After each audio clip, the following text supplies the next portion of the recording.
Good morning to all the distinguished guests, eminent speakers, participants, colleagues, and my dear friends. I, on behalf of Social Statistics Division of Ministry of Statistics and Program Implementation, extend a very warm welcome to all the dignitaries present here. Dr. G.P. Samanta, Chief Statistician of India and Secretary, Ministry of Statistics and Program Implementation, Shri Suman K. Berry, Vice Chairman, Niti Aayog, Shri Ashish Chaturvedi, Head Environment, Energy and Resilience, UNDP, India, Shri Arun Kumar, Senior Economic Advisor, Ministry of Environment, Forest and Climate Change, Shri M.M. Hasija, Director General Coordination and Administration, to the seminar on Data for Sustainable Development, India's Environmental Accounts and its role in policy and decision making. This seminar is being conducted as a part of celebration of the Azadi Ka Amrit Mahotsav. A hearty welcome to all the participants and speakers who are present with us physically, and also those who have joined us in this seminar virtually through various media modes. Before starting with the seminar, couple of housekeeping instructions. Those joining physically are requested to kindly keep their mobile phones in silent mode, and those joining virtually are requested to keep their microphones and camera off so that the event can be carried out without any disruptions. The participants joining virtually can use the chat option to ask questions. Thank you and welcome to all once again. In the year 2022, India would be completing 75 years of its independence. Like the history of the freedom movement, the journey of 75 years of independence is a reflection of the hard work, innovation, and enterprise of ordinary Indians. The Azadi Ka Amrit Mahotsav is an initiative of the Government of India to commemorate and celebrate 75 years of independence and the glorious history of its people, culture, and achievements. As a part of the celebration of the Azadi Ka Amrit Mahotsav, the Social Statistics Division of National Statistical Office, Ministry of Statistics and Program Implementation, Government of India, is conducting a half-day seminar in hybrid mode on Data for Sustainable Development, India's Environmental Accounts and its role in policy and decision making. Sustainability and environment are the two sides of the same coin. We cannot achieve sustainability without compromising the environment or the mother nature. India has always advocated for universal brotherhood. It was believed and carried forward by progeny that the world is one family and the earth is our home and only one home. Living in harmony with nature has been an integral part of Indian culture. This has been abundantly reflected in a variety of traditional practices, religious beliefs, rituals, folklore, arts and crafts, and in the daily lives of Indian people from time immemorial. Endorsing this tradition, the Constitution of India mandates that the state shall endeavor to protect and improve the environment and to safeguard the forest and the wildlife of the country. Also, the Constitution makes it a duty of every citizen to protect and improve the natural environment, including forests, lakes, rivers, and wildlife, and to have compassion for living creatures. Today in this seminar, we are honored to have the gracious presence of Dr. G.P. Samanta, Chief Statistician of India and Secretary, Ministry of Statistics and Program Implementation.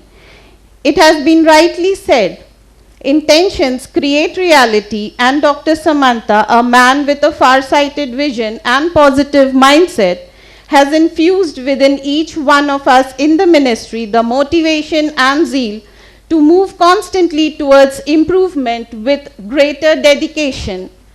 Prior joining to MOSPI, Dr. Samanta worked in various capacities in Reserve Bank of India, including Department of Statistical Analysis and Computer Services, Department of Statistics and Information Management, Reserve Bank Staff College, as well as Associate Professor at Sailesh J. Mehta School of Management, Indian Institute of Technology, Bombay, visiting fellow at Center for International Development, John F. Kennedy School of Government, Harvard University, to name a few. Dr. Samantha is a recipient of various national awards by Reserve Bank of India, Indian Commerce Association, Indian Council of Social Science Research, and the Institute of Economics and Social Change, the Indian Econometric Society, as well as prestigious UK government scholarship, Chevening Gurukul Scholarship on Leadership and Excellence in 2014. He has to his credit several research papers and articles published in journals of national and international repute. Without further ado, I would take the opportunity to invite Dr. G.P. Samantha, Chief Statistician of India and Secretary MOSPI, to formally start the seminar on Data for Sustainable Development, India's environmental accounts and its role in policy and decision making. May I now humbly request Sir to kindly address the very intellectual gathering present here and also connected through various electronic modes. Sir.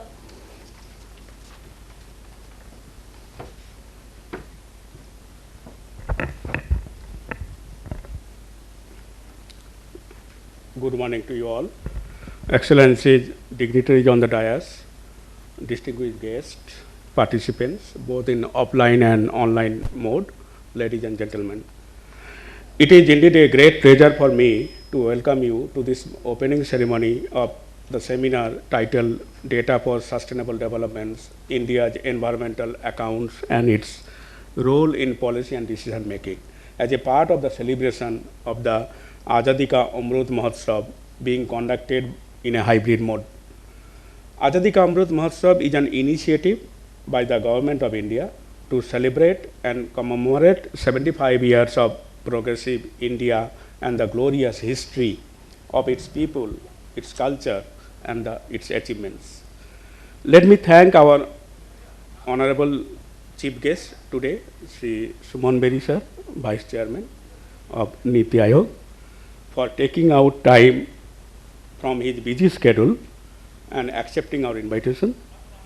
Sir, I am happy to note that we are joined by the participants from various central ministries, departments, state government departments, and other eminent organizations of national and international repute, which does not only indicate the growing awareness regarding the importance of environment accounts in policy and decision making, but also inherently reveals the support and commitment of these organizations and all of us for this common cause.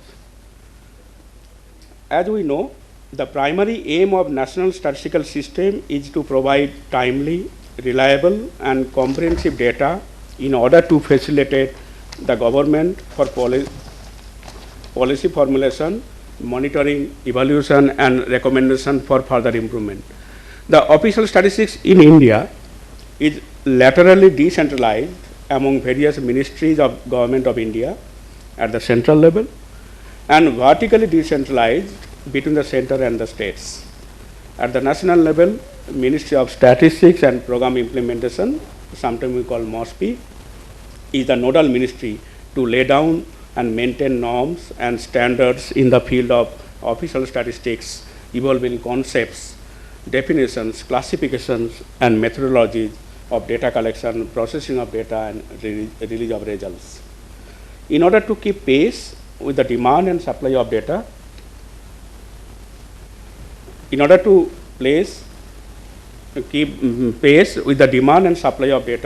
MOSPI is striving hard to align its activity with the highest priority information needs of the country for evidence-based policy making and good governance in India while maintaining the credibility of official statistical system. Sir, as you are aware, as you know, that one of the core subjects that the ministry deals with is that of environmental accounting. Environment accounts have the potential to measure the links between environment and the economy, both the impacts of the economy on the environment and the contribution of the environment to the economy, both the directions. These accounts can provide information about the stock of natural resources, extraction of natural resources, their uses within the economy, the changes in those stocks during a specified period, and economic activity related to environment. In line with the vision of MOSPI, a constant attempt is being made to mobilize all the environment related information sourced through multiple agencies so that policy decisions are framed by maintaining harmony with nature. Sir, I would like to inform also today this audience that in order to develop natural capital accounts in India, an expert group constituted under the chairmanship of Professor Sir Partho Dasgupta released its report titled Green National Accounts in India, a Framework. It was released in way back 2013 and recommended compilation of accounts envisaged in line in the system of Environment Economic Accounting Central Framework. It is in short called it SIA framework in a phased manner. So this framework, an agreed upon international standard for natural capital accounting, was adopted also in the UNSC 2012. The SIA framework organizes and integrates the information on various stocks and flows of the economy and the environment in a series of tables and accounts. This was followed by release of SIA experimental ecosystem accounts in 2014. It complements the central framework by taking the perspectives of ecosystem and their contribution to human well-being. The SIA ecosystem accounting was adopted by the UNSC in its 52nd session in March 2021. Taking clue from these publications, MOSPI initiated compilation of environmental accounts way back in 2018. The key idea is to make people aware of the fact that a national economy not only uses labor and capital but also nature. MOSPI releases annual publications. To name a few are NV Volume India Volume 2 Environment Accounts based on SIA framework. Till date, 4 issues of environment accounts have also been published. Sir, we have recently added another dimension in our activities of NSO, and NSO India has also become a member of Global Ocean Accounts Partnership. Alongside the United Nations Economic and Social Commission for the Asia Pacific and several interested governments, intergovernmental organizations and research institutes. By joining this partnership, the ministry has taken a lead toward the compilation of the ocean accounts, which is also one of the priority areas identified in the strategy for environmental accounts India for the year 2022 till the year 2026. Oceans are important as the life source of our planet and as a foundation of social economic development, as acknowledged in the 2030 Agenda for Sustainable Development and other relevant national and international commitments. We look forward to the deliberations during today's seminar. The first session will highlight the significance of SIA environment accounting from policy perspective, especially through the lens of SDGs. The second session will have a dedicated discussion on ocean accounts. I am sure that the presence of esteemed panelists who have joined with us today for the session will make this event fruitful and useful. I would like to place on record my sincere gratitude and the deepest appreciation to each and every one of our speakers for taking out their valuable time from their busy schedule and also to be part of the event. The webinar intends to provide a push to public policy imperatives in India so that environmental information is mainstream to reshape government decision making for a better environment, better tomorrow. We look forward to a rich discussions during the course of seminar with active participation of each one of us. I, on behalf of my team and Minister of Statistics and Program Implementation, Government of India, and on my personal behalf, once again extend a hearty and warm welcome to you all, my friends from media, my friends who are joining over online and also friends who are joining offline dignitaries. Thank you once again. Jai Hind.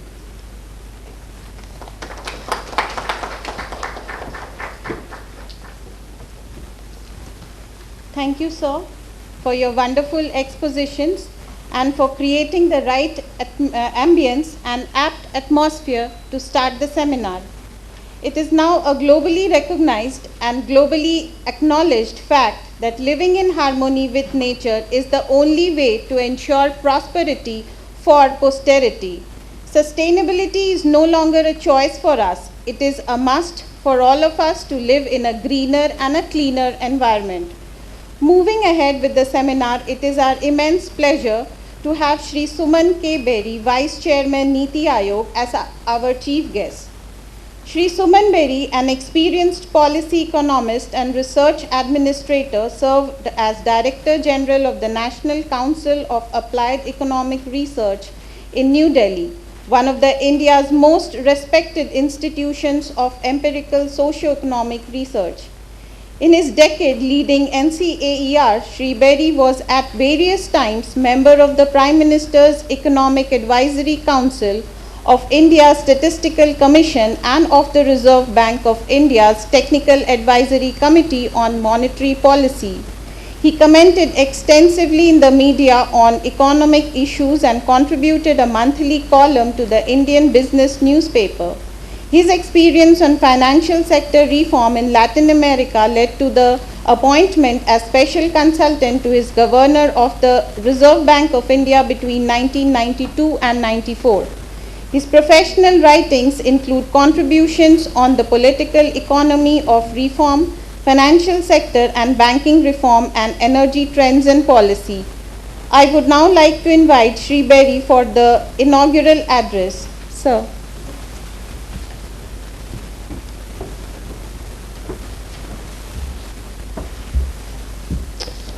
Dr. G.P. Samantha, Chief Statistician of India, and Secretary MOSPI, Shri Ashish Chaturvedi, Shri Arun Kumar, Shri Hasija, friends in the audience, colleagues from Niti Aayog, those who are participating offline.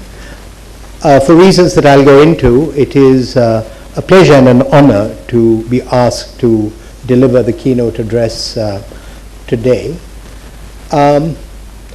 First, as the announcer indicated, I have had myself the association with MOSPI through being a part-time member of the Statistical Commission about a decade ago. At the same time, Niti Aayog and MOSPI continue the old partnership between the Planning Commission and India Statistics.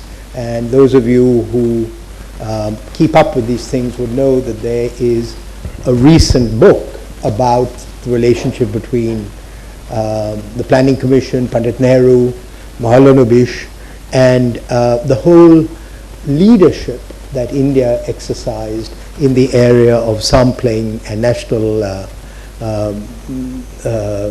the creation of the NSS, which the book indicates was an inspiration to not only other developing countries but even developed countries. And I'm pleased that this is being hosted within the under the auspices of the Social Statistics Division of MOSPI. I say this because it's no surprise to me, it's a pleasant surprise to me that MOSPI has been so quick to understand and embrace environmental accounting. It's a part of the leadership that MOSPI, the NSS, the statistics establishment, because it's gone through various changes, has exercised since the 1950s. So let me also indicate, as was indicated, that I have an association with the RBI, which was the home for our chief statistician at the moment. Now, maybe finally I should also say that my NCR days, which was when I was a member of the Statistical Commission, exposed me not only to the world of data, which I was fairly innocent of. Some of you may know that NCAR has a reputation for conducting its own household surveys and understanding issues of sampling. But that apart, it was while I was at NCAR that my current colleague, Amitabh Kant, who has been a very, very energetic CEO of Niti Aayog, which I'm now, I've recently been appointed as Vice Chairman. He commissioned NCAR to create the first set of tourism satellite accounts. And in some ways, I think the exercise that MOSPI is undertaking on the environment bears some relationship to tourism satellite accounts. And why do I say that? I say that because the classic framework of national accounts deals with production and income within a national boundary, and yet what we are aware of now is that we are aware of two things. First, that a large volume of unpriced natural resources enter into production, what is now called natural capital, but because it's not priced or hasn't been priced until recently, it doesn't figure in either the costs or the output side of the national accounts.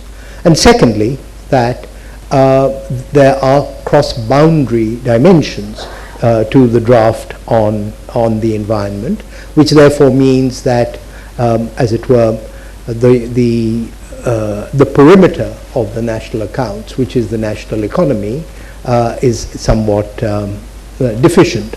So these are two of the innovations that going to environmental accounts imposes. You all know the saying that what gets measured gets done. You also, those of you who are economists, know that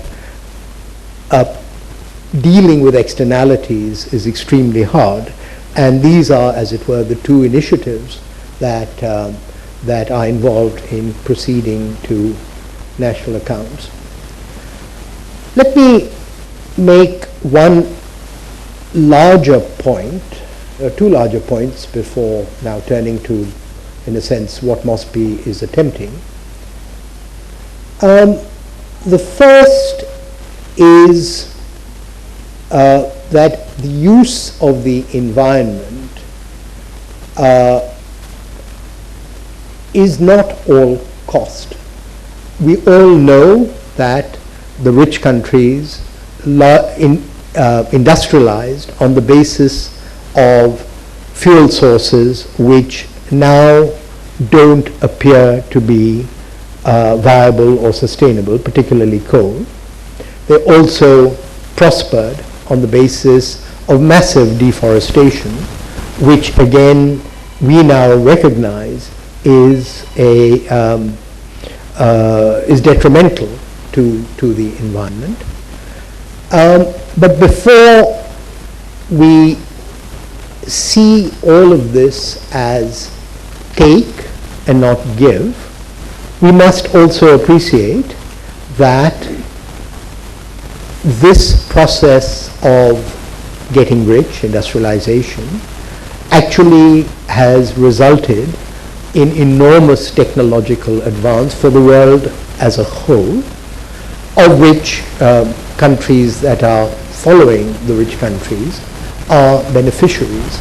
And it's precisely for this reason that the debate on a just transition, on climate justice, is proving to be so problematic in particularly in the various COP conferences. None of this is to say that we should be walking that we should be making a draft on these resources without quantifying them, but it is to say that the issues of ethics and burden sharing that these raise are more complicated than perhaps is sometimes recognized. I should also, as some of you might know, I'm the Vice Chairman of Niti Aayog.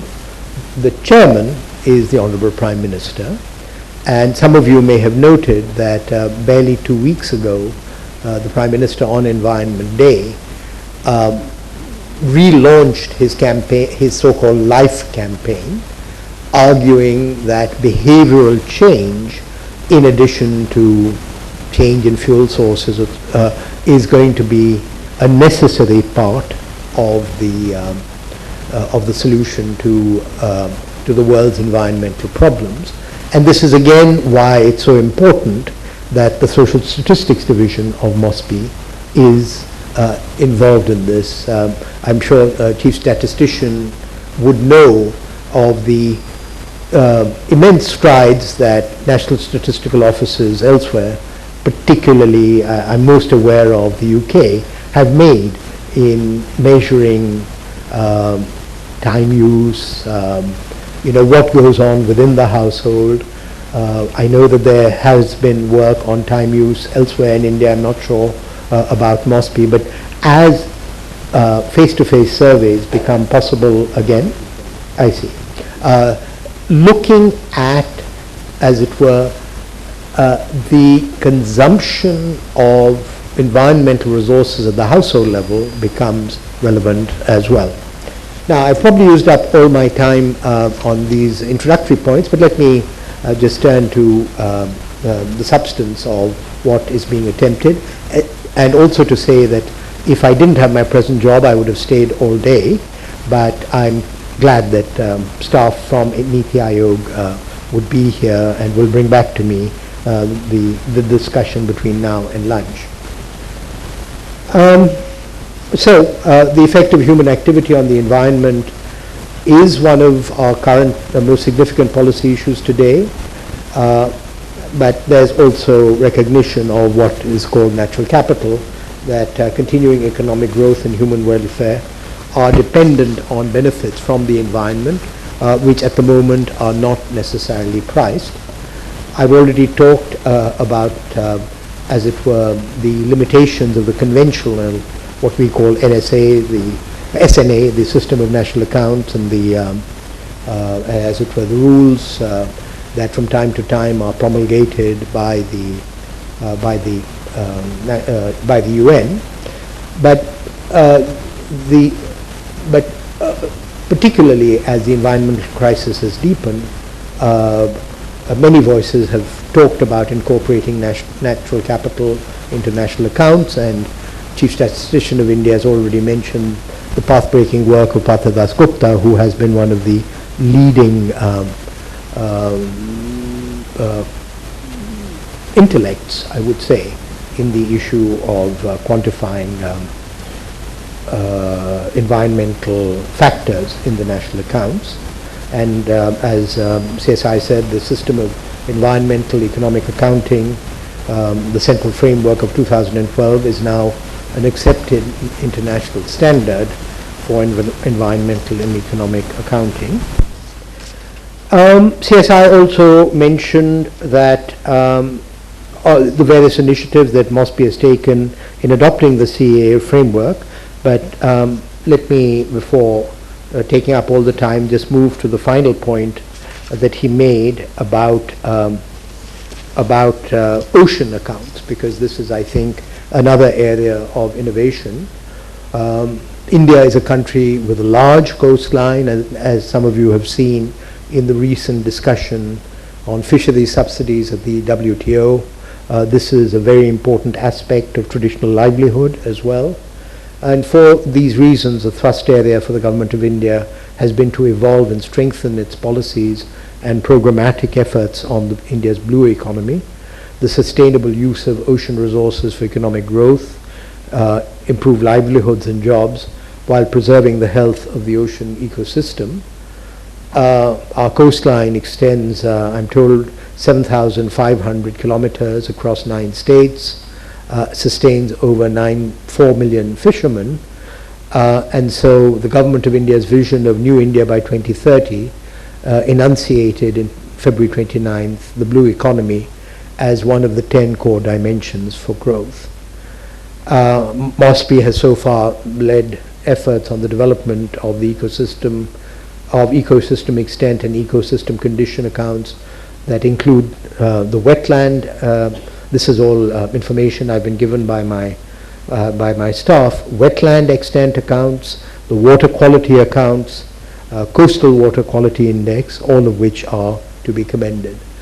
And finally, since I think there are people from the UN here, and since this is integrally linked to the SDGs, let me mention that NITI has, I think, been a global pioneer in trying to push the Sustainable Development Goals down to the state and indeed even the district level, and it's my immense pleasure and pride that I will be representing India at a meeting of the High-Level Policy Forum in New York next week to review the India's progress and to share experiences with other development and planning ministers.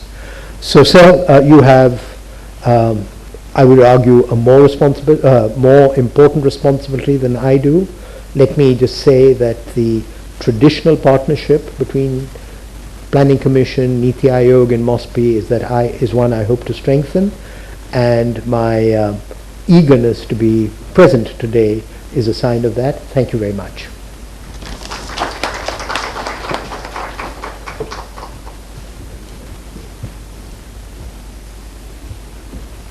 Thank you, sir, for your encouraging words.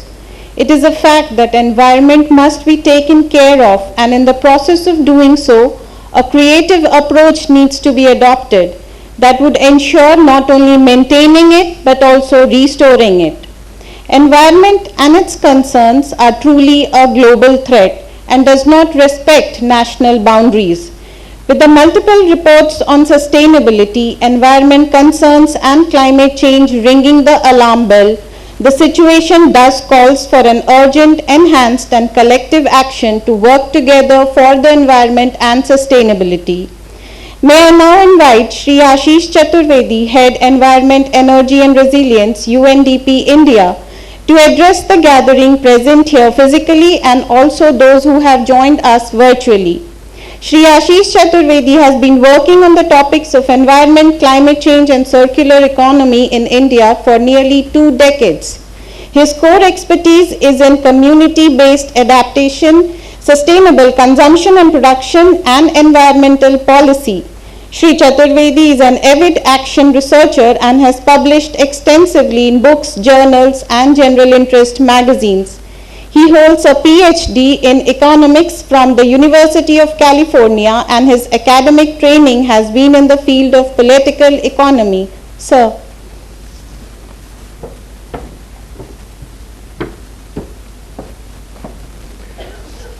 Thank you very much. Delighted to be here. Mr. Berry, Dr. Samanta, my friend Mr. Arun Kumar, as well as Mr. Asija, and ladies and gentlemen in the audience. My sort of experience of working on environmental accounts actually began as soon as I came back to India after my PhD. One of the first things happening at that time, sort of as part of Indo-German bilateral cooperation, was this green accounting of Indian states project, which a lot of you who've been sort of sitting here, who've been working in the social statistics division, would be aware of. And I worked extensively with the government of Andhra Pradesh on developing the first set of sort of accounts at the state government level. And that was way back. I think it was already 2008, 2009 that we actually started doing that work, and a lot of research kind of came out. Some of the most exciting work on environmental accounts at the sort of academic level was happening, and of course a lot of that has been taken forward by the social statistics division of MOSPI as well. The vice chairman's already spoken eloquently about the linkages between the economy and the environment, so I'm going to start from there, talk a little bit about SDGs, and then talk about the triple planetary crisis that we are in, and come back to sort of the engagement with, NITI, UNDP and NITI work quite closely on SDG monitoring, and then maybe touch upon a couple of things around MOSPI engagement as well. So there has been, so of course, very significant feedback between the environment and the economy. It's very well sort of acknowledged. But it's becoming more and more salient, partly because of resource constraints, but also because of international and domestic priorities. And in India, our collective challenge, and in fact globally as well, are further compounded because we are confronted by triple planetary challenges or crises, as some people call them, related to climate change, related to nature and biodiversity loss, and of course pollution in all its dimensions. And of course when you're talking about oceans, you'll actually have to start thinking about the marine plastic pollution and all work happening around that as well. Now in the specific case, in our specific case of India, the feedback between the economy and environment will be quite unique because we are trying to decarbonize the economy, and the Vice Chairman mentioned this, and we're also trying to decouple economic growth from resource use. So NITI is sort of set up sort of 11 committees on circularity. I had the privilege of being a member of 4 or 5 of those, and fascinating discussions on sort of how to decouple resource use from economic growth. And the Prime Ministers, of course, talked about the circular economy mission as a major agenda, sort of driving the growth of this country as well. So while we're trying to decarbonize and also sort of decouple resource use, we're also at the same time pulling out millions of people out of poverty and providing a decent standard of living to our citizens. So this is a fairly unique sort of challenge. A lot of countries have kind of, the chairman, vice chairman already mentioned it, well, sort of you pollute and then you sort of get onto the environmental agenda, right? That's part of the story. But in our case, we actually have to sort of decarbonize, depollute, take care of our biodiversity as we grow. And I think that's a fairly sort of, and even sort of, I think the Chinese kind of avoided that a little bit, and sort of we are now sort of front and center in that discussion. Now, of course, the SDGs provide an overarching framework that create avenues for considering synergies as well as trade-off amongst policy goals. And these synergies and sort of trade-offs exist virtually in all policy problems. I think sort of you won't find any policy problem which doesn't have this sort of challenge. So it is really sort of imperative to formulate coherent policies that take more of a comprehensive rather than a siloed approach. And I think adopting SEA can actually really contribute to policy coherence because it's data which is going to tell you a very clear story about the trade-offs and the sort of synergies. And for various SDG targets that link environmental issues to economic and social development. So I think the SEA has significant potential. In fact, a recent assessment, I think it was in 2018-19, shows how 9 of the 17 goals can be supported by SEA data. I think some of you are nodding vigorously. You're aware of that assessment. You've been part of projects which have worked with those assessments. And in fact, furthermore, sort of the analysis shows that 40 indicators could actually come from the SEA framework, and maybe now there are more which you've worked on. Now, let me kind of segue into an example each on climate, biodiversity, and circularity, which sort of are the triple challenges, how you overcome those triple challenges, and how SEA could be used to work on each of them, right? So, for instance, to mitigate carbon dioxide, well, sort of GHG emissions, a robust set of policies will be needed, and of course the Panchamrit, which the Prime Minister announced, as well as the nationally determined contributions of the Government of India, are going in that direction to contribute to GHG emission reductions. But in addition to reducing emissions, policies would also need to focus on adaptation towards the changing climate. So it's not only about we're already facing climate impacts, and we really need to start thinking about how to deal with those impacts, how do we adapt to the changing climate, but also reduce the losses and damages due to the changing climate, which includes amongst other things, protecting coasts against sea level rises and anticipating floods and droughts. Now, one of the key problems related to climate change is this issue of carbon leakage. And we will hear more and more about it in the next few years because of certain policy prescriptions coming out from other parts of the world. Now, that a country can reduce emissions while importing carbon-intensive products from other countries. And it's fairly well documented that there has been carbon leakage from developed countries to developing countries since the 1990s at least. In fact, total global emissions have increased because production has shifted from those countries with efficient technologies to countries with poor technologies. That's also a fact. So the SEA can actually enhance our understanding of the implication of mitigation and adaptation policies, as well as provide data-driven insights on issues around carbon leakage. And you have an agenda for yourself going forward because this will come more and more into the mainstream discussions in the next few years, if not earlier. On biodiversity, the SEA can provide a measurement framework for ecosystem extent and condition, on the importance of ecosystem and the services that they provide, analyzing driving forces or choosing between policy options and instruments. In fact, the SEA is already being used in national policy making for ecosystems and biodiversity. The TEEB project was a massive endeavor globally, and of course, India also did substantive work under the TEEB initiative.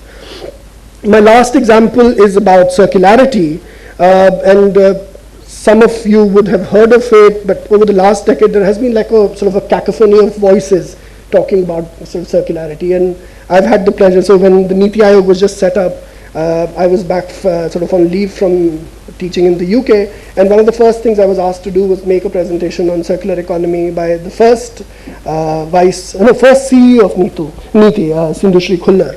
And so I was actually talking about the impossibility of having a zero-waste society at that moment, and how the transformation to a zero-waste society in the case of a globalized world is almost like a statistical impossibility. Of course, the economy, circular economy, is one in which resources are kept in the loop through recycling, remanufacturing, redesign, and by other means. Now, of course, the SEA can provide material flow accounts which show that where the material flows to, from, and within the economy. It is, of course, a powerful way to monitor progress towards a circular economy and to create effective policies as well. And given the fact that there's a massive agenda, which the Prime Minister has already provided with the launch of the Circular Economy Mission, I think there are significant entry points to look at where materials enter the economy through mining or imports, and how they're used, how they're emitted to water, air, landfills, or nature. These examples of course not only illustrate how SEA provides a better understanding of the triple planetary crisis or challenges that we are in, but also establishes that it is critical to pay close attention to environment stocks and flows as we strive to grow sustainability. And in fact, I'm glad that you actually now have a second session which focuses on oceans, because oceans are critical not only for what they are, but also for our biodiversity. Oceans are massive carbon sinks, and oceans also are now a critical sufferer of global pollution. So when you actually start thinking about how these things are interrelated to each other, oceans actually bring all of this together. Of course, land-based pollution causes a lot of ocean pollution as well. So I'm glad that you're really already thinking about it. I'd like to end by saying that we need more data-driven conversations for policy and wider societal engagement. And in fact, as someone who's been a student of economics, a greater societal buy-in for transformative change would also require better data. I think we cannot have people get convinced by evidence. Of course, people get convinced by argumentation, by pushing, but at the end of the day, I still believe that evidence matters, data matters. And therefore, the quality of data is very important. And of course, if it comes from MOSPI, from the various divisions of MOSPI, it will be much more credible. At UNDP, we're already working very closely with NITI on SDG monitoring, and we're actually delighted to have that partnership with NITI and want to strengthen it even more under your leadership, sir. And believe that SEA can further enhance the quality of policy responses. And of course, enhanced preparedness would enable more proactive and less reactive responses to global narratives.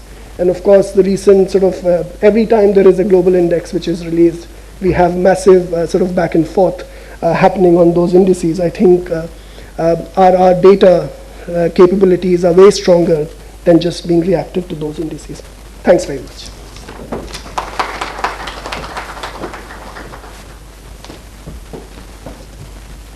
Thank you, sir, for your wonderful words of wisdom.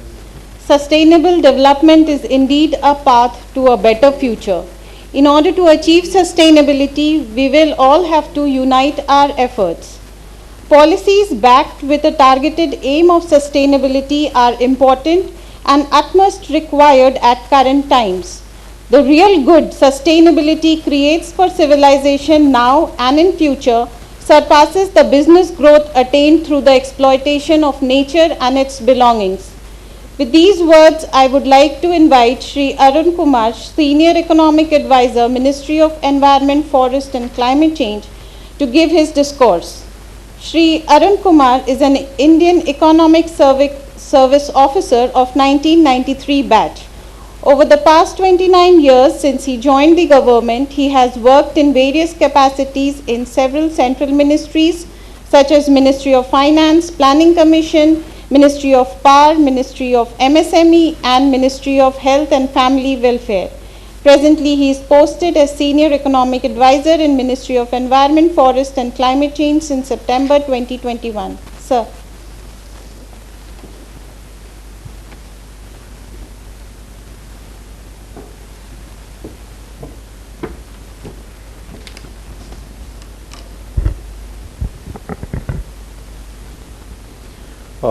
Good morning, everyone.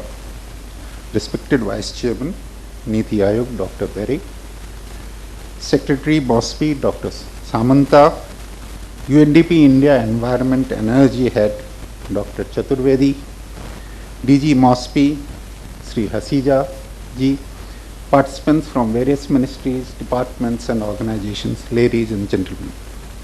It is indeed my pleasure to be here.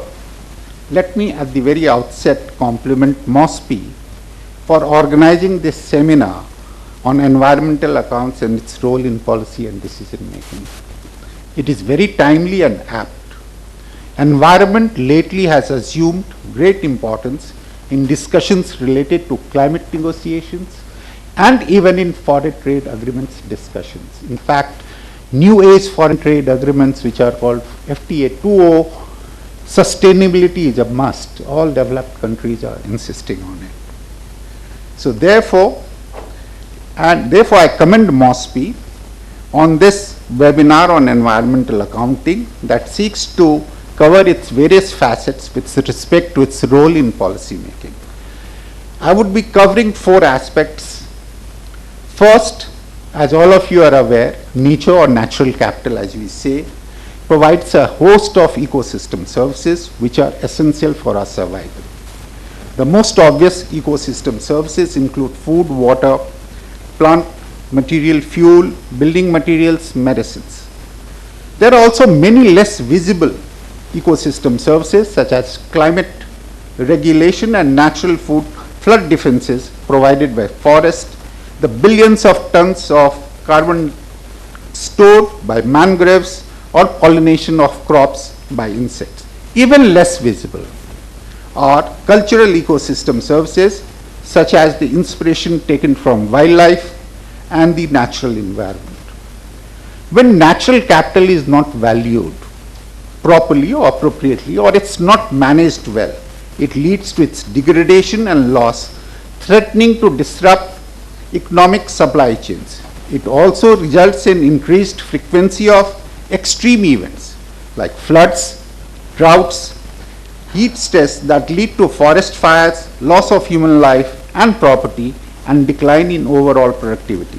It may further cause conflict over scarce natural resources and damage to the most vulnerable population, resulting in their displacement or migration. The second aspect that I would touch upon is this conventional accounting system which as we know computes GDP and all, do not actually fully capture either the contribution of environment or its degradation or its depletion. Its treatment of natural capital is very limited. For instance, a forest is not merely providing timber or non-timber forest produce. It sequesters carbon, purifies the air, and helps in regulating the water cycle. Therefore, the need for natural capital accounting has been felt. It provides a systemic framework to measure and report on stocks and flows of natural capital. The system of environmental economic accounting, SEIA as we call it, is the accepted international standard for environmental economic accounting. It lays down a framework for organizing and presenting statistics on the environment and its relationship with the economy. The third aspect that I would like to touch upon is that this concept of environmental accounts over last several years has been incorporated in the management of environmental assets and in policy making in our country. I'd like to cite a few developments or initiatives to illustrate this point. For calculating the average net present value per hectare of forest in India, the monetary value of ecosystem services provided by the forest are used. These include not only timber and fuel wood, but non-timber, fodder, ecotourism, bioprospecting, flagship service species, carbon sequestration values. These values form the basis of payment for compensatory afforestation to be made by any project proponent whenever forest land is diverted for non-forest use. There are other uses also in mineral accounts, ocean accounts, which we will be discussing in the second half of this session. Even in the 13 DPRs for our rivers that has been recently launched for rejuvenation of 13 stretches of these 13 river stretches, in fact the water provisioning services has also been factored into. This concept has also been used in environment and forest clearances which are granted by our ministry, takes into account the biodiversity layer in a given piece of land where project is being proposed. The criteria may result in some parts of land being declared inviolate, that is, no clearances would be granted for those regions owing to high conservation values. The fourth aspect that I would like to briefly touch upon is, while environmental accounting has facilitated policy and decision making, there are still several challenges we need to address going forward. I mentioned a few, just a few. Data. There are times when the data may be very difficult to obtain for essential parameters requiring policy intervention. Like, for instance, extent of waste generated being handled by informal sector, or waste streams generated by MSMEs ending up into landfills, etc. These data are very difficult to get back. Similarly, having environmental aggregates below the subnational or at the subnational level, at the district level or at grid level present their own set of problems. Similarly, there are more than one data sources for the same concept results in varying data definitions. Periodic updating of data sources may follow different reference periods. For instance, period for species assessment of endemic species of an area may differ from the study of invasive species in the same region. There are also issues related to value of ecosystem services, which is fairly region specific. The limited number of studies pertaining to tropical regions like in India, like ecosystem services valuation database is a major impediment to evaluation of such services. These are challenges which are not insurmountable. I am sure these would get addressed and resolved as we go along. A good beginning has been made, and I am sure efforts would continue. Finally, once again, I take this opportunity to congratulate MOSPI for having led the efforts on the development of ecosystem extent and ecosystem condition accounts since 2018. MOSPI's strategy for environmental accounting, which envisages preparation of energy, crop condition and residual accounts, is also a step in the right direction. With these words, I convey my best wishes for a successful seminar. Thank you for having me here. आपको बहुत बहुत धन्यवाद.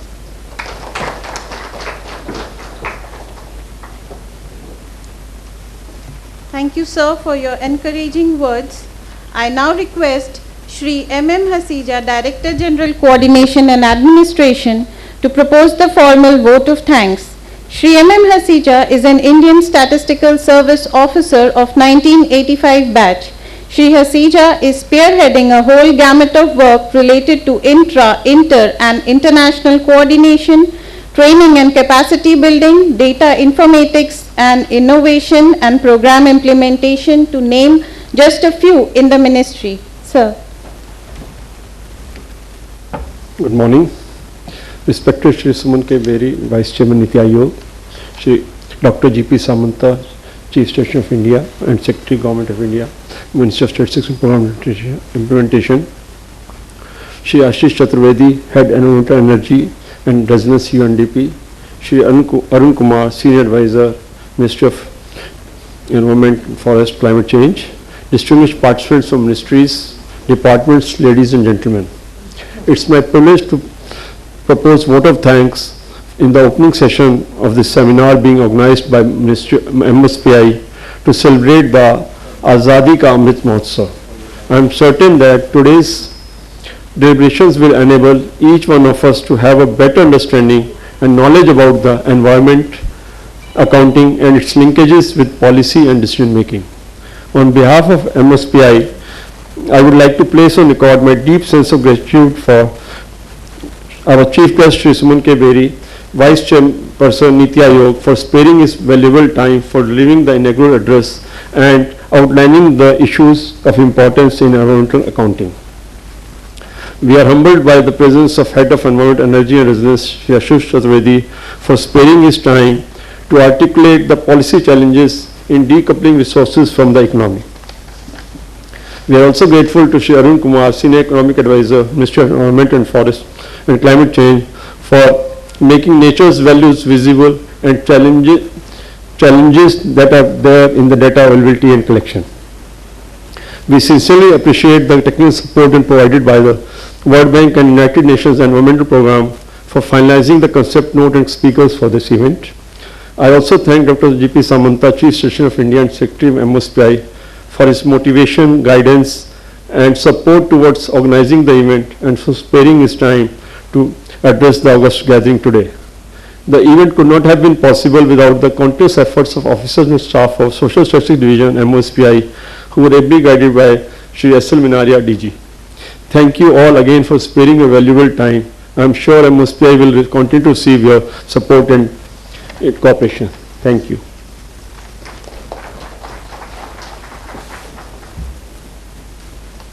Thank you, sir. Environmental concerns and sustainability go hand in hand. These two dovetails perfectly when one considers India, where considerations of the environment have been deeply ingrained in the cultural ethos of the country.